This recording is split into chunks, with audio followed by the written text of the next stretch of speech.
हमारी कर्नाटक सरकार बना रही है। वर्ष 1750 में आज ही के दिन टीपू सुल्तान का जन्म हुआ था। टीपू सुल्तान की तारीफ करने वालों सुनो। Tipu Sultan Sahab also known as the king of Mysore. जी हाँ, साउथ इंडिया के अंदर जो मैसूर किंगडम है उसके राजा वो हुआ करते थे, और कैसे उन्होंने वहां पर एडवर्सिटीज से जो आम जनता है, हिंदू मुसलमान सभी को बचाया था, पूरा इतिहास गवाह है। पर क्या है ना, ये कुछ नफरती चिंटू बाज नहीं आते अपने नेगेटिव बयानों से, तो उनको जवाब देने के लिए आज हमारे असदुद्दीन ओवैसी भाई साहब बैटलफील्ड में उतर आए हैं। वी नो कि फतेह हासिल तो ओवैसी जी ही करेंगे। हे हाय हेलो नमस्ते जी, सत श्री अकाल, अस्सलाम वालेकुम। मैं निधि शर्मा इंडिया से। राजा सिंह करके एक प्राणी है जिसने नफरत भरे शब्द टीपू सुल्तान साहब के लिए कहे हैं और उनका झूठा इतिहास बता करके लोगों के बीच में फूट डालने की कोशिश करी है, जबकि वो सच्चाई नहीं है। अरे हजरत, टीपू सुल्तान साहब का तो कितना बड़ा हाथ रहा था ब्रिटिशर्स से विजय जो भारत ने प्राप्त करी थी उसके अंदर। और आज ये डर्टी पॉलिटिशियन सिर्फ खुद के हित के लिए, एक्चुअली ना वोट बटोर के फिर नोट बटोरने के लिए, आम हिंदू मुसलमान जो कि इनोसेंट हैं उनके बीच में एक नफरत का बीज बो देते हैं, जो कि ईमान के दायरे से 100 कोस 1000 कोस इतना अनइमेजिनेबल डिस्टेंस की दूरी रखता है। सोच के देखिए, अगर पूरी दुनिया ईमानदार हो जाए, ऑनेस्टी सबके अंदर विराजमान हो जाए, तो फिर तो वारे न्यारे हो जाएंगे। पर खैर, ये दुनिया है और यहाँ पर दुष्ट लोग भी मौजूद होते ही हैं। तो फिलहाल हम असद सर, जो कि एक अच्छे इंसान हैं, उन्होंने सच्चा इतिहास पूरे भारत को बताया है, उसे एक्सपीरियंस कर लेते हैं। उसके बाद हम हमारी तफसीली गुफ्तगू जारी रखेंगे, जो कि होगी प्यार भरी, मोहब्बत नुमा। उस टीपू सुल्तान की जयंती हमारी कर्नाटक सरकार बना रही है। वर्ष 1750 में आज ही के दिन टीपू सुल्तान का जन्म हुआ था। टीपू सुल्तान की तारीफ करने वालों सुनो। अस्सलामुअलैकुम वरहमतुल्लाहि बरकातुहू। प्यारे दोस्तों, आज हम बात करने वाले हैं हज़रत टीपू सुल्तान के बारे में। हज़रत टीपू सुल्तान का नाम आखिर किसने नहीं सुना होगा। उससे पहले आप ये वीडियो देखिए। कौन था वो हरामी? कौन था वो? उस टीपू सुल्तान की जयंती हमारी कर्नाटक सरकार बना रही है। क्या तुम्हें टीपू सुल्तान का इतिहास पता नहीं है? ये मैं कर्नाटक सरकार को पूछना चाहता हूँ। अगर इतिहास पता नहीं है तो आइए हमसे मिले, हम बताते हैं इतिहास। मुझे लगता है भाई इन भाई साहब को खुद ही नहीं पता हज़रत टीपू सुल्तान का इतिहास, जैसे कि आप इस वीडियो में देख ही सकते हैं। वर्ष 1750 में आज ही के दिन टीपू सुल्तान का जन्म हुआ था। मैसूर राज्य के शासक टीपू सुल्तान को खास तौर पर उनके युद्ध कौशल के लिए याद किया जाता है। उन्होंने एक बार अपनी कटार से बाघ को मार दिया था, जिसके बाद उन्हें टाइगर ऑफ मैसूर कहा जाने लगा।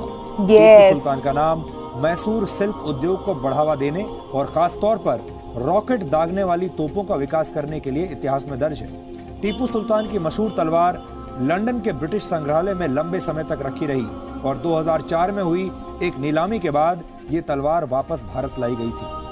तो दोस्तों, जैसे कि आपको इस वीडियो में पता चल ही गया होगा हज़रत टीपू सुल्तान का इतिहास क्या रहा है। ये दो कौड़ी के लोग हमें बताएंगे हज़रत टीपू सुल्तान का इतिहास क्या था। आइए असदुद्दीन ओवैसी जी का रिएक्शन देखते हैं। वो जो सुल्तान है उसका नाम टीपू सुल्तान है, और वो जो टीपू सुल्तान है उसको जयंती की जरूरत नहीं है। अल्लाह ने सुबह क़यामत तक टीपू सुल्तान का नाम जिंदा और आबाद और वेरी नाइस, ग्रेट था। और खबर में भी हमारा शेर सोना है। तुम्हारा स्वामी क्या बोले कि जयंती भी मनाएंगे, और तुम्हारा स्वामी ने ऐलान किया कि मैं एक टीपू सेंट्रल यूनिवर्सिटी बनाऊंगा ताकि गरीब बच्चे पढ़े, हमारी बच्चियां पढ़े, जयंती भी मनाएंगे और बाहर तो दोस्तों, आपको पता ही होगा कि हज़रत टीपू सुल्तान मैसूर के शेर क्यों कहलाते हैं। उन्होंने एक बार शेर का जबड़ा फाड़ दिया था। तो आइए असदुद्दीन ओवैसी जी का रिप्लाई देखते हैं जी। टीपू सुल्तान की तारीफ करने वालों सुनो। टीपू सुल्तान ने जब शेर को अपने तलवार से मारा तो बाप ने कहा कि मेरी वजह से टीपू ने मारा, तो माँ ने कहा मेरी वजह से मारा, और माँ ने कहा कि ये इसलिए मेरी वजह से मारा क्योंकि मैं जब इसको दूध पिलाती थी तो हालत वजू में रहती थी और दुरूद शरीफ पढ़ते हुए इसको दूध पिलाती थी, इसीलिए वजू उसकी करके सुल्तान दरूद बना। शरीफ पढ़ते थे। शेख अब्दुल कादिर जिलानी के नाम लेवा सुनो। मूसा जंगी दोस्त शेख अब्दुल कादिर जिलानी के वालदा कौन थे? शेख अब्दुल कादिर जिलानी के नाना ने अपनी बेटी का रिश्ता मूसा जंगी दोस्त को दिया तो कहा मेरी बेटी नाबीना है, मेरी बेटी लंगड़ी है। नाबीना इसलिए कि उसने कोई किसी गैर महरम की तरफ नजर उठाकर नहीं देखा, लंगड़ी इसलिए कि उसने शरीयत के खिलाफ कोई कदम नहीं डाला। तो अल्लाह ने उस नेकबख्त औरत की गोद में शेख अब्दुल कादिर जिलानी को पैदा किया। क्या तुम समझते कि अब्दुल्ला इब्ने जुबैर ऐसे ही हो गए? नहीं, अब्दुल्ला इब्ने जुबैर इसलिए है क्योंकि उनकी मां नेक थी। जिसकी मां नेक होगी उसकी औलाद भी नेक होगी, जिसकी मां नेक होगी उसका बच्चा दीन और कौम के लिए लड़ेगा और मिटेगा। जिनकी माएं कमजोर होंगी तो याद रखो माशरे की तश्कील के लिए जरूरी है कि हम अपने माशरे की बुराइयों का खात्मा करें, कि मुसलमान की जिंदगी भी एक जिंदगी का पैगाम है, मुसलमान की मौत भी जिंदगी का पैगाम है, मुसलमान का जिंदा रहना भी जिंदा है, मुसलमान का मरना भी एक जिंदा है, मुसलमान का अरूज भी एक पैगाम है, मुसलमान का सवाल भी एक पैगाम है। और अगर कोई ये कह रहा है कि क्या होगा, अरे कुछ नहीं होगा मेरे भाई, कुछ नहीं होगा। तुम तारीख के किताबों को पढ़ो कि बगदाद में हमारी तारीख को मिटा दिया गया। दरिया दजल्ला का पानी उदा हुआ किताबों को डालने से, फिर हमारे खून से लाल हुआ। और हलाकू खान ने एक डिक्टेटर की तरह खड़े होकर कहा कि अब कौन है जो इस्लाम का नाम लेगा। लाशों के अंबार लगे हुए थे, उलमाए किराम की लाशें लगी हुई थी। एक 13 साल का बच्चा जख्मी हालत में उठा और कहा हलाकू सुन, और कुरान की तिलावत करना शुरू कर दिया। अल्हम्दुलिल्लाह रब्बिल आलमीन। जख्मी हालत में। क्या आज कोई ऐसा बच्चा है हमारे पास जो मौजूदा दौर में इन जालिमों के खिलाफ आवाज उठा सके? अपने बच्चों को तैयार करो, तालीम दिलाओ, उनको ताकतवर बनाओ। अपने बच्चों के सामने बैठकर टीवी देखकर ये गंदे किस्म के नजारे देखोगे तो कुछ नहीं होगा, कुछ नहीं होगा। सही तो बात है, दोस्तों सही। जैसे कि आपको पता चल ही गया होगा हजरत टीपू सुल्तान का इतिहास क्या था। इतिहास के पन्नों से हजरत टीपू सुल्तान का नाम मिटाना मुश्किल ही नहीं नामुमकिन है। तो इसी के साथ मिलते हैं नेक्स्ट वीडियो पे।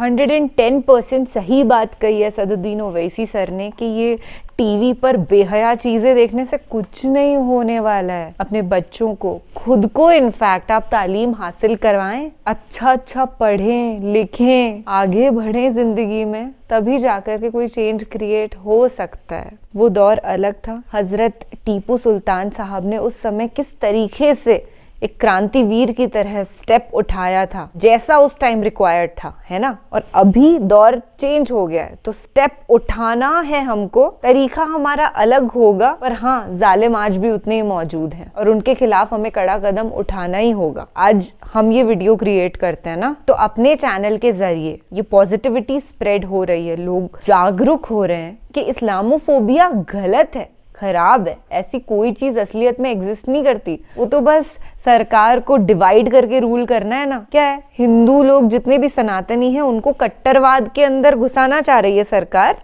ताकि हमारा जो आपसी भाईचारा है, हमेशा से हम जो मिलजुल करके साथ हर फेस्टिवल सेलिब्रेट करते आए हैं ना प्यार से, वो चीज खत्म हो जाए, दिलों में एक दूसरे के लिए खटास पैदा हो जाए और फिर सरकार आराम से रूल करेगी। आपस में आम हिंदू मुसलमान लड़ते रहेंगे और ऊपर की जो क्रीम होती है ना उसे फटाफट से लपेट के हमारे ये पॉलिटिकल लीडर्स रवाना हो जाएंगे। इनको कोई फर्क नहीं पड़ता कि कितने मासूमों का कत्ल हो रहा है। एक इंसानियत से भरे हुए ईमान वाले इंसान के लिए तो एक मासूम का कत्ल मतलब पूरी इंसानियत का खात्मा, राइट। कुरान शरीफ में भी यही पैगाम दिया गया है, जितनी भी रिलीजियस बुक्स हैं उनमें यही मैसेज दिया गया है। पर ये लोग तो हैवान हैं, इन लोग के लिए इंसानियत जैसी मानवता तो कुछ होती कि एग्जिस्ट ही नहीं करती है। तो हमको जिम्मेदारी लेनी होगी। We have to be responsible citizens of India and vote the correct party, जो नफरत तो एटलीस्ट ना फैलाए। और छोटी छोटी चीजों में आजकल कितनी महंगाई हो गई है, एक आम आदमी के लिए सस्टेन करना कितना मुश्किल हो गया है।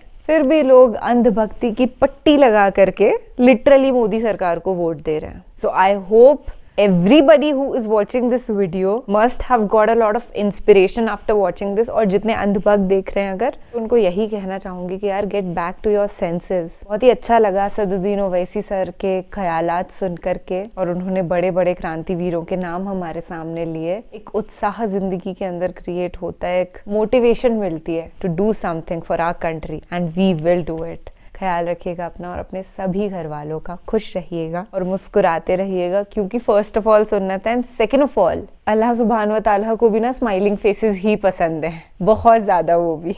तो मुस्कुराइए, जचती भी है आप पे बहुत. अल्लाह हाफिज.